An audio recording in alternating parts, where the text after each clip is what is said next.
आइए बच्चों आगे बढ़ते हैं इसी सीक्वेंस में, इसी सीरीज में PYQs of 2026 class 10th maths CBSE की बात कर रहा हूं। तो दूसरा क्वेश्चन देखते हैं बच्चों, जिसमें बोला जा रहा है the value of p for which the roots of the quadratic equation, हमें एक क्वाड्रेटिक इक्वेशन दी हुई है x² - px + 6 = 0। कह रहे हैं p की ऐसी वो वैल्यू बताओ, p की यहां पर ऐसी क्या वैल्यू रखूं इन चारों में से जिससे इसके जो रूट्स हैं, रूट्स मतलब जीरोस, वो क्या हो जाए, रेशनल हो जाए।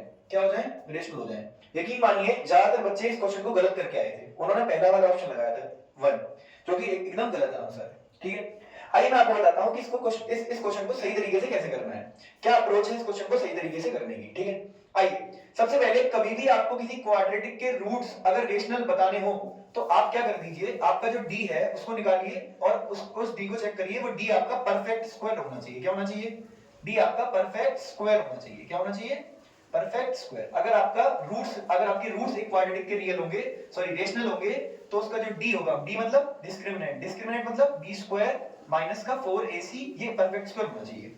आइए सबसे पहले इस क्वाड्रेटिक का d निकालते हैं।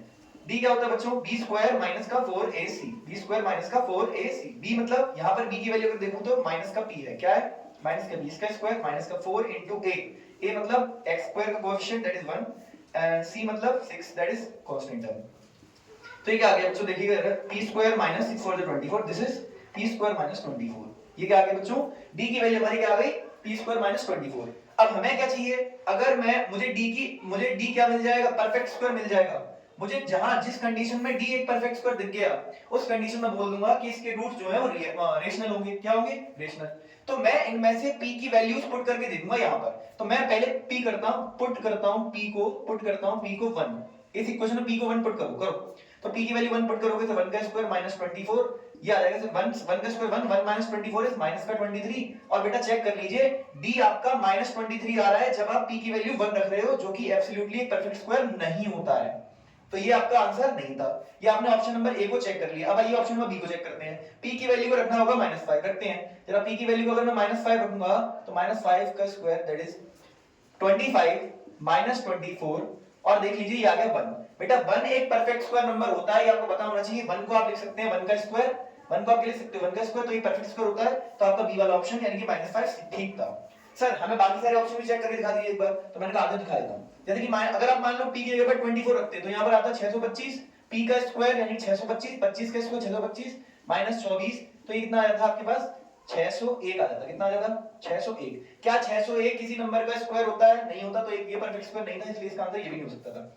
डी वाला ऑप्शन चेक करके दिखाता हूं। मान लीजिए आपने सर √5 रखा, p की जगह √5 रखा, इसका स्क्वायर -24। चेक करते हैं एक बार, √5 का स्क्वायर काटोगे ये 5 आ जाएगा। 5 - 24 इज 24 में से 5 घटा दो 19 माइनस का 19। ये क्या माइनस का 19 किसी नंबर का परफेक्ट स्क्वायर होता है, किसी नंबर का स्क्वायर होता है, नहीं होता। तो ये ऑप्शन भी गलत था।